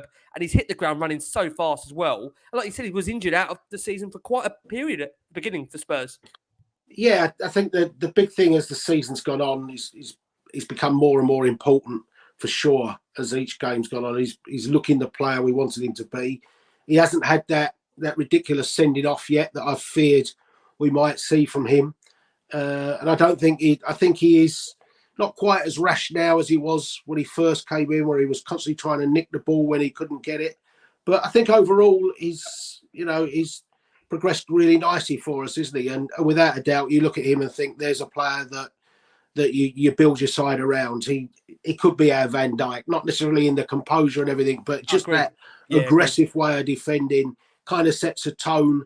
I loved his reaction to the goal. When there was actually a brilliant reaction when there's a camera angle that shows Davis, Romero, and Eric Dyer not even react to Sonny's goal. No. It's right, they go straight over there, right, this is what we've got to do, stay focused, don't get caught up what's going on, we got our jobs to do. And You know, as everyone's talking about his diving header and the Ben it's Davies phenomenal. block and things like that, it was immense on the night. But Yeah. you know, we know how good he is, and he's showing it all the time. Agree, totally It's agree. diving header. I mean, I don't play FIFA because I don't know. I'm not very good. I'm probably too old for it, to be fair. But his diving header was like out of a computer game from back in my day, let alone FIFA 2022. It was just brilliant. Like, to do a proper attacking diving header defensively was just superb. I absolutely loved it. And to be fair to him, you know, to give it some balance, he did give the ball away quite a few times in the first half, and I was thinking, oh, is he going to have one of his mares? But second half, he was virtually faultless. I thought he was excellent. But I think you're right, Lee. He was under orders to play that way in the first. And if he'd have started to hoof it and just do that, you'd have seen Conte saying, "Oi, that's not." And we're praising the game plan, so that was part of the game plan. And you have to take those risks sometimes. Yeah. You know what's interesting, Rich? He's even cut out the yellow card, hasn't he? And I'm probably going to massively jinx that now coming Thursday. But, you know, he really has somehow so self-controlled over his behaviour on a football field. Quite unreal for a guy so young and still adapting to the Premier League. He's incredible. As people have been saying, he's like a Rolls Royce of a defender. He's actually just his distribution. That's all there is. If he can get that, then wow, absolutely, just off the scale. Wow, but his defending attributes is absolutely fantastic. It's just you want defenders that would rather dive and let a ball go past them or let a ball back into the net. It's like every time a goal goes in or somebody goes past him, it's almost like he's been told 1,000 kittens are going to get killed, isn't it? Like, you know, he's just everything. You know, he's like the man running into a burning building. He's absolutely incredible. And that can't, but you must pick up everybody around him as well. Since he's come in and come back from that injury, Dyer looks more assured. Even Norwich looks more assured. Davies has stepped up. You know, if you're training alongside somebody like that, I mean, you can't think that even if he hasn't got a great grasp of English yet, I'm sure that, I don't know, he may speak perfectly great English, but I'm sure some way, somehow, even in training, he must be so demanding of everybody around him in that back four. He's only 24 as well, it's mad, incredible. Mad. He's captain material for me, to be honest. That's I mean, he's proper old school. Always delivers. You know, the best way I can describe him, Jace, he's like going back to watching football in the 70s, isn't he? A little bit, like, you know, but with that sort of modern twist of being a modern day footballer, but his attitude and commitment. I mean, he's proper 1970s getting in there, like, you know. I love him. Absolutely love him. You mentioned earlier, like, he was a Rolls Royce. We used to say, like, we had Rolls Royce and a Bentley of Jan Vertonghen and Alderweireld. I actually think this fella's a Mercedes G63. I have said this before, but you go and have a butcher's at a G63, proper high quality, absolute brilliant, Brabus edition. But man alive, can he get involved and do all the dirty work? And that's exactly what Romero is. You know, he's a high class, controlled aggression. I think Raj just said it. But you know that six-wheeler. Go and Google it. The six-wheeler G63.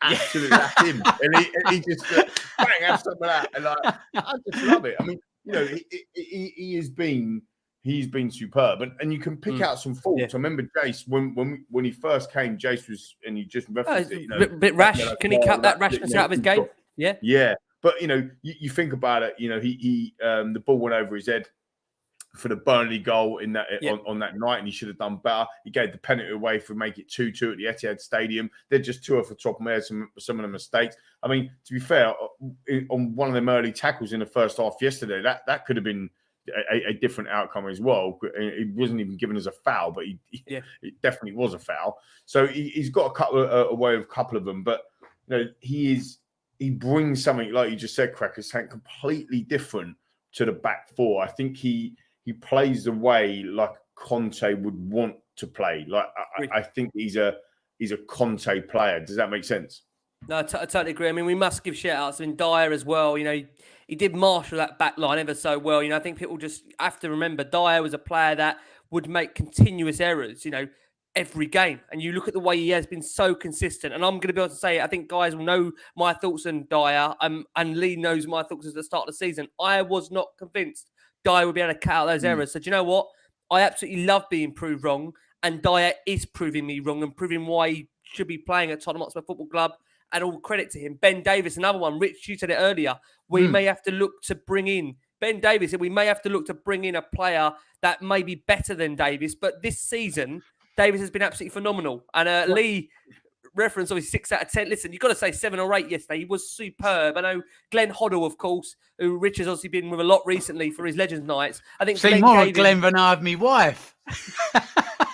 It's the last couple of months. He gave him man of the match. I think rightly so. I think Ali gave him a 9 out of 10. Ali Gold. Yeah, turn it over. Exactly. Well played, there we mate. go. There's a line from Jason. Credit where credit's due. And look, you mentioned Eric Dyer there before, and I think sitting in a back three in the middle of a back three definitely suits him more. It's a little bit like Winks. If Winks goes in the midfield three, he's more comfortable than he is in the midfield. This is the most comfortable we've seen Davies, haven't we? Since I think since his time at Spurs, definitely 100%. Without so a doubt. consistent. And it's quite interesting as well because I know that TJ that we had on last week was talking about the rock star, from Brighton, Cucurella. I'm going to murder his name. Cucurella. The spelling in the WhatsApp group. Obviously, listening and viewing. This will be a fun one if we get this over the line. Jason probably can't stand this. But if we do get Cucurella over the line, I mean, but a few of the lads have been shouting Cucurella, and but what's funny, he's started to play his best football for Brighton as a left-sided centre back.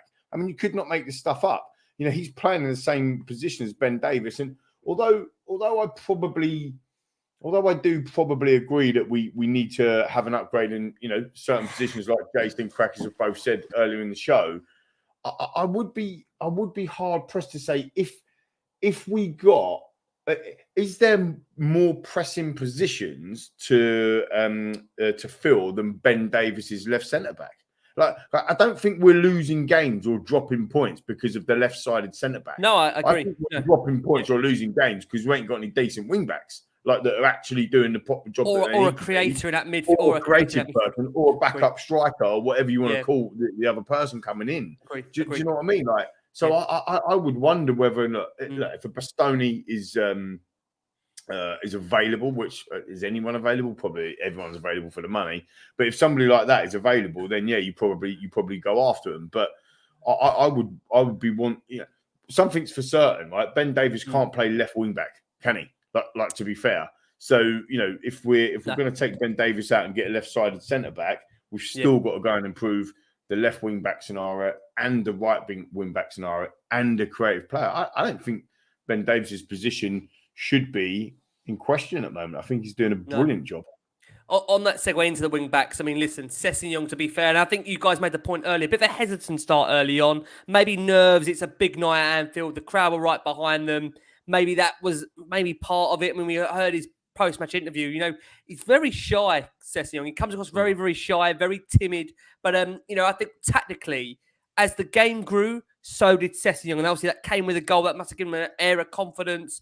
I just want Sessegnon to believe in himself more, that he can be that player for Conte. I just want to see that within him, because I think when he starts to believe it, I think he'll deliver more. I really, really do. And I think, if you tell me now out the two, who do I want more, Reguilon or Sessegnon? I still feel with Sessegnon, there's going to be more of a player in there than Reguilon. I really, really do. I mean, Emerson, I think you boys said it earlier. I think, when you're given Emerson that set task to do in terms of defend, he can do it. But we're going to have a big problem. If we rely on Emerson in these next remaining games in terms of bringing Tottenham forward, that's going to be an issue. But defensively, he was superb. Jay's touched upon earlier, Davinson Sanchez came on, really adjusted well to the actual, not only physicality, but the actual timing of the game. To get into that rhythm, it's not easy.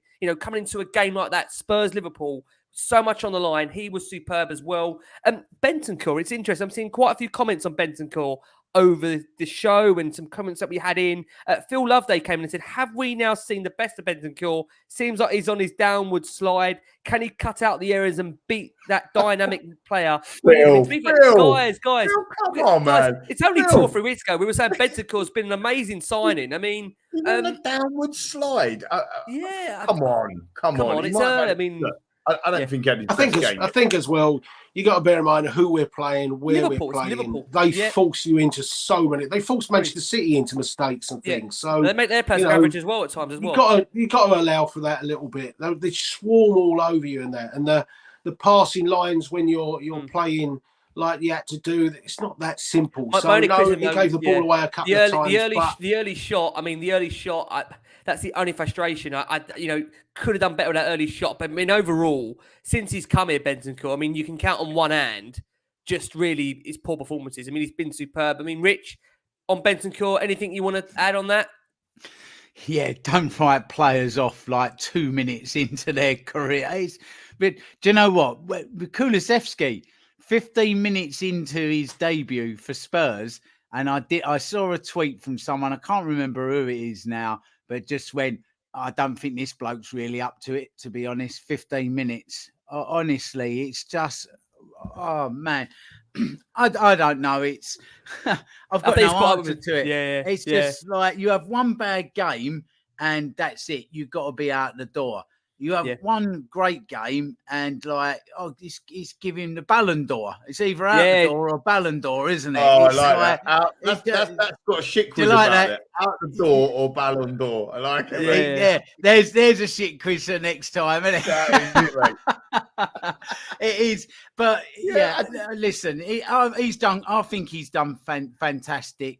He's come in, done very well. Kulusevski, the same. If you can go and find some more of those rejects and go and strengthen in other areas, then all the more power to you. So, but Sessegnon as well, 21, Rick. He's 21. It's a massive step up to go from the Championship to the Premier League. It's huge, absolutely huge. And as he gets a little bit older, he'll start to believe in himself, better players around him, pick up his confidence. So there is some now to grow. It's those, you've got to find those ones now of, are they going to develop like Sessegnon, like Hill?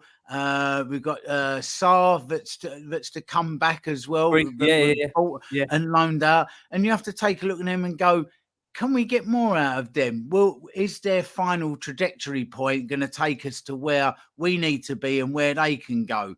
Yes. And you keep them and you try and develop them. Then there's the other players you go, I think this is it. I think this is as much as we're going to get out of them. That's not enough. Thanks very much. Go and find yourself another club. I think you'll see. Well, you've already seen based on the January window that Conte is only going to work with players that he feels he can either genuinely develop or we can get more out of. So I think that's why it's intriguing. If he can stay over the summer, you're going to see very quickly the players that he feels he can progress. Jace, we touched upon him earlier, and a player that has had a lot of stick this season, Pierre-Emile Højbjerg. He made a great interception very early on. I think 6 minutes in, it broke to obviously Spurs having a great chance, which Kane really on another day maybe might have taken. But obviously he's being judged a lot on that final chance. Højbjerg, do you understand, Jace, the stick he's taken over the last 4 or 5 months? Really, I think from the turn of the year, been a lot of people on Højbjerg's back. No, not particularly. We know his deficiencies, but at the time when he was taking most of the flack, our holding midfield player is the one that's being criticised for not creating, and we had lots of creative players that weren't creating at that stage. So no, he's there to do the basic job, and he did that excellently yesterday for a lot of the game. Yeah, there'll always be the technique side where you look at him and think, could you have made that pass? Could you have done this? Could you have done that? But I think sometimes we can nitpick at certain players. Like I say, your holding midfield player shouldn't be in the 6-yard box at that stage of the game. So, I thought he made a massive contribution to Tottenham getting a point yesterday, that's for sure. Totally agree. Guys, final couple of players. I mean, listen, Harry Winks coming on. his late cross could have and maybe should have brought Spurs his winner. This is the irony about Harry Winks, a player that will probably end up leaving this season. Could have had a massive contribution as to where this top 4 race would have done and where it could have gone. But listen, still games to play. So Winks coming on did make a difference yesterday. I know, again, that might upset people when we saying that, but just being honest with you. Harry Kane, let's come over to you. Overall, Harry's performance, he said earlier that he was carrying us. You feel obviously still carrying that start, not even on good authority. I mean, I thought obviously played superbly in the build up to the goal. Overall for you, Lee, good enough contribution from Kane? I think for Kane's high standards, no. But I think that Fabinho was on him. Like literally just took him. They defended him really, really well. I thought that when Kane tries to drop into that kind of number 10 area, that there was no one really for him to go after. He did get the ball away for the goal and all that sort of stuff, and ended up creating that. So I think pretty much. I'll probably give Kane one of your Ben Davies scores, 6 out of 10. Maybe it's a bit harsh, but look, the thing is with Kane, you expect so much of him, don't you? Yes, you know agree. what I mean? Because of the levels that he plays at, same as Son. So actually, his 6 out of 10 is probably your average 8 out of 10, if that makes sense. Yeah. But yeah, I think it was a hard game for him. I think that he needs to get back to the form that he showed in but just before the Brighton game. That form. City was phenomenal. I mean, City was like a different animal. That's the Kane we need against Arsenal. And listen, to be fair, you've got to say Arsenal, he does pretty much always show up against Arsenal. So let's hope so. Yeah. Son, listen, we said earlier, Son, he worked so hard throughout, got the goal. He does step up, Heung-min Son. The big games, you've got to say Sonny does step up. Guys, conscious of the amount of time we've gone into this show, just want to close it on this. Obviously Spurs' final 3 fixtures. We know we've got the big North London derby this Thursday, which we're doing a big preview on Tuesday night with the wonderful Michael Bridge alongside Anthony Costa, Frankie Major, back for a big preview of that, of course. Arsenal's obviously final 2, apart from obviously the derby, which is obviously the 3rd game in this allotted segment. We've got obviously Newcastle away, Everton at home, Chelsea's final 3 fixtures they stand, Leeds away, Leicester at home, Watford at home. Boys, if we're being honest now, just going around the table a final time. I know we've done this so many times about this top form, where it's going to end up. Rich, where do you want to see it now going in to Thursday? How do you want to feel about Spurs' chances of that top 4 based on those fixtures to come for the respective clubs? Rick, can't call it. I simply cannot call it. I just can't. I just cannot. There's so many twists and turns. The Premier League just throws up some crazy. Ask me Friday morning. If we win, but I mean, if we lose, it's over anyway. But if we win, it's very much game on. It's all on Thursday. It is all on Thursday. We win it. Well, it's massively game on. Win that, I think we do it. I think we do it. I can't see them getting 6 points out of those last 2 games. And I think a win for us on Thursday spurs us on in those last 2 games. And I think that we get the job done by hook or by crook.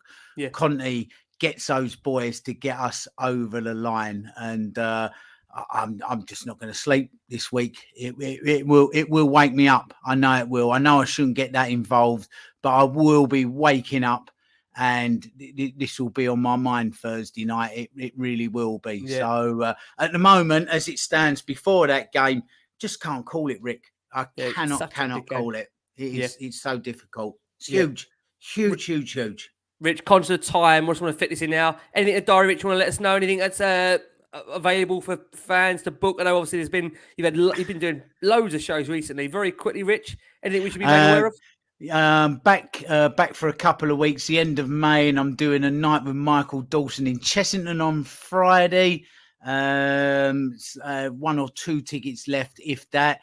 Week after in Gloucester at Hardwick FC with Colton Palmer. I'm really looking forward to that because there's a man with a story to tell.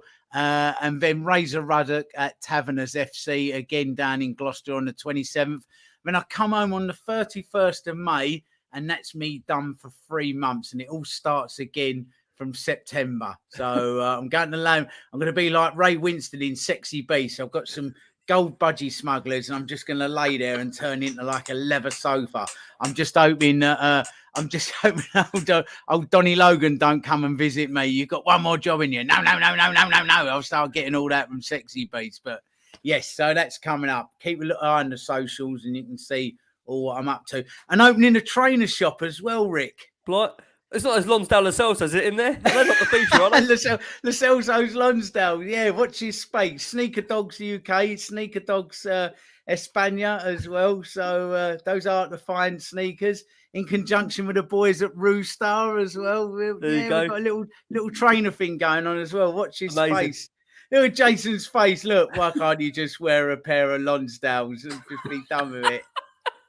Well, you buy a pair of flip-flops.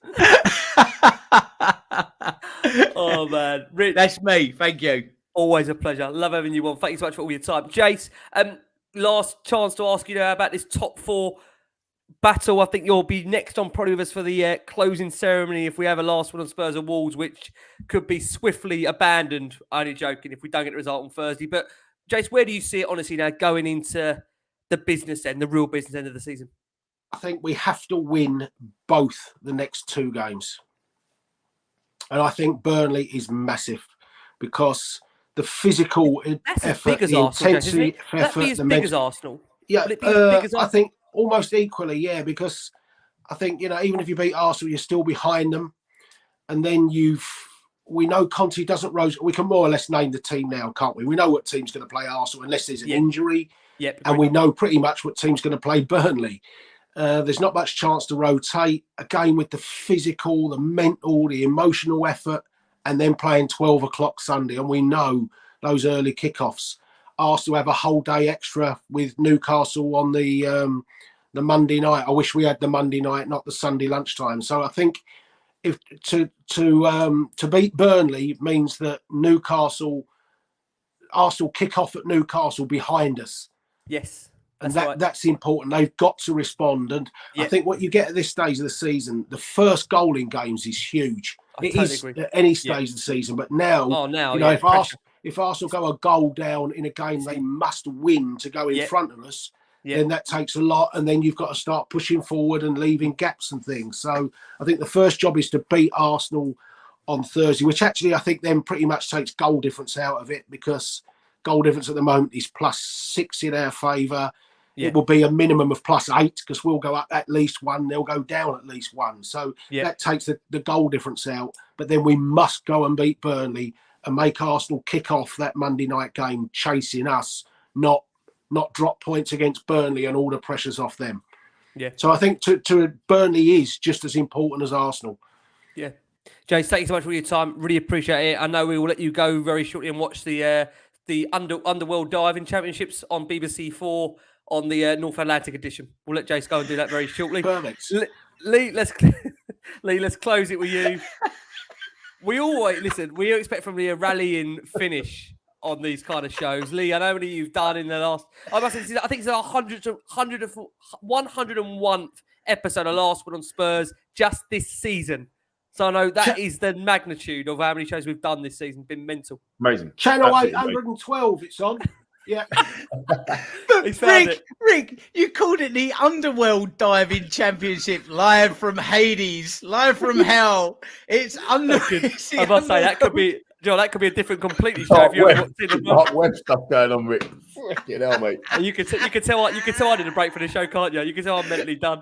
And another one as well. You just called it the 101th show, not the 101st, Rick. Rick, have a summer off, mate. Please, mate, honestly, take a break, mate. Please take a break. The early June can't run over enough. He's mentally done from playing so well yesterday in the midfield. Oh man, I did prop to Lee. I said to Lee, if it all goes wrong with Conte that 1st of June, mate, I don't know what's going to happen. It's Lee McQueen rolling the train for whatever's over a fortnight. If it does all go wrong, I might kick the airband. Look, yeah, we might need to. Derby, let's get the last one on Spurs. Having the last one on Spurs.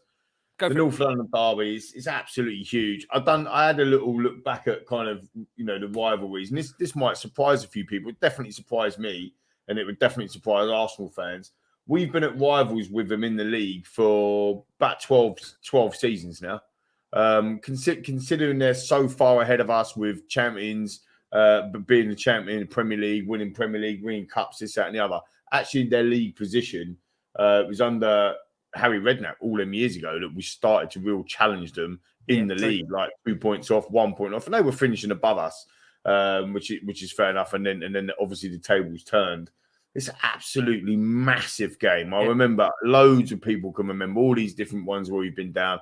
I remember when we smashed them 5-1 to get into the League Cup final. We sung K Sarah Sarah in the old White Hart Lane in the South Stand, South Up where I was, for probably about 20 minutes solid, just singing. It's amazing atmosphere. We've got to create that on Thursday. I think the players will. I think everyone want to be up with it. I think Jace makes a really good point about the Burnley thing. I think you've been on fire tonight, Jace, to be fair, mate. But but we have to win. We have to win against Arsenal first. It's everything else is ridiculous. It doesn't matter if they win. Here's the scary thing, right? If they beat us, they're guaranteed Champions League football. Right? In our stadium. Yeah, exactly. So look, they've won the title there before with that 2-2. But they've done it for us before. We've done it to them. In our Champions League final season, 2018-19, Aubameyang misses that penalty, or Lloris saves that penalty. It's a 1-1 draw. If they win that game, they beat us to top four. That we only beat them by 1 point. What's what I'm saying. Like, go back through the Premier League record books. It has been topsy-turvy between Tottenham and Arsenal for them places. I've always maintained that 72 points will get you in the top four. I still think that's the case. I'm hoping now it'll be a little bit less because Spurs can only get 71. But, it is out of our hands. But I do think if, like Cracker said, if we beat Arsenal on Thursday, I think that we get top four because the momentum will be with us. And at this stage of the season, it is massive. Momentum's at, look what's just happened today, right? Before the Liverpool kicked off against Tottenham, everyone was talking about Liverpool's quadruple. Now, they're all talking about Man City going to win the league, right? Because they've just it's a momentum shift. They dropped some points and all of a sudden it's the momentum shift. No, I didn't think, and a lot of people that I spoke to didn't think that we'd get a thing from Liverpool. So to come away with a point, you might have a scenario where we beat Arsenal. They don't have to lose to any of them other teams. They just have to draw. And then we win our other games. It might be that we draw against Burnley. Get this one. We might beat Arsenal, draw against Burnley. But then if they lose against Newcastle, that point that we just got against Liverpool is going to do us a real favour. So I still think there's a complication to happen. All we've got to do, and Tottenham, please, we have bottled it before. You can say what you want. We have. Yeah. Do not do that again. Just go out, win your next 3 games, and see what happens. If we return a points total of 71 and don't get in the top four, you've got to put your hands up and go, well, we gave it all I got on a really fragmented season, and next year is going to be amazing. We're already top 5, so let's go for it. But I do think that if we beat Arsenal, we will get top 4. So let's see what happens. It's over to Conte and it's over to his staff, isn't it? So come on, Spurs, get it done. Yeah, we are all going to be here, there, and everywhere at some point in that stadium. There is going to be a post-match show. I must say, quickly, Rick, sorry to totally cut across you, but I must say, I am doing a show after the North London derby. So we are doing a show, and it's going to be pretty much straight after. But if I've come off the laser crush and I'm on the other stuff, you have to bear with me, and I definitely will be in transit. Okay, might not be the Uber journey, but you gotta, so viewers and listeners, I'm not going to be in my, in my nice little. It's going to be pretty lively because we might be going down a corner pin to celebrate our new sponsors, Beavertown, with an amazing North London derby win. So you just have to go with the flow, people. And then we come off the laser crush as quick as Tottenham are back in the race for a Champions League spot on that final day. And I must add the same thing. We will be doing a show on Thursday. I just can't confirm where that will be or what we will be in. Yeah. It'll be around. Be excited. It will be. We'll be there somewhere, and we will be live. Jason looks absolutely terrified as to what's coming next. What's coming next is we're going to let this man go and go check out those Underworld North Atlantic Championships on Channel 666, as Hosen put in the comments there. But from Lee, from the wonderful Richard Cracknell back on Last Word on Spurs, and from Jason McGovern, guys, thank you so much for incredible support. I think, again, we had about 800, 900 of you watched us live tonight across all our platforms. Thank you so much. Hit the likes. Hit the likes. Please keep safe, keep well, keep believing. It's all on Thursday. We're back on Tuesday. Might order how you want to go with that. But as always, come on, you Spurs.